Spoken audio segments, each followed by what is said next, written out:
Paano kung sabihin ko sa'yo na microservice is a scam for most of the project? Pag-usapan natin yan. Lesson number 7. Isa ka ba sa mga tech lead or mga seniors na pagka may bagong project or startup na kailangan gawin, ang go-to agad na system design na gagawin nyo is microservice? Kasi nga, nandoon yung scalable kuno na tinatawag. Pagka nag-microservice ka, madaling i-handle kasi separated siya, isolated siya. Microservice is not a silver bullet na akala mo yun na yun, no? Pagka ginawa mo yung microservice, is scalable ka na.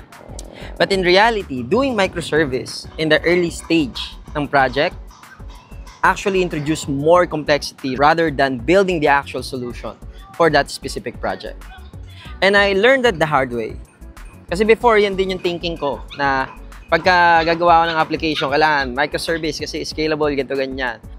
Actually, kapag nag-start ka without a good reason sa microservice, yun na yung isa sa mga nagiging sign na malaki yung chance na mag-fail yung project na yun.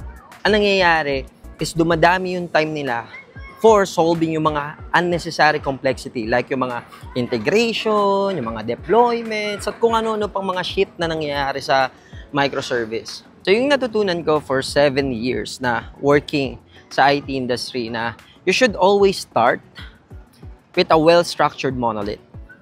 Kasi you don't need scalability. You need simplicity to scale. No? Kaya kung mag-start kayo ng project nyo, don't waste your time building more complexity, but rather focus on solving the actual problem. So, yun lang. And this is the 29 lessons I learned in tech. Bye-bye.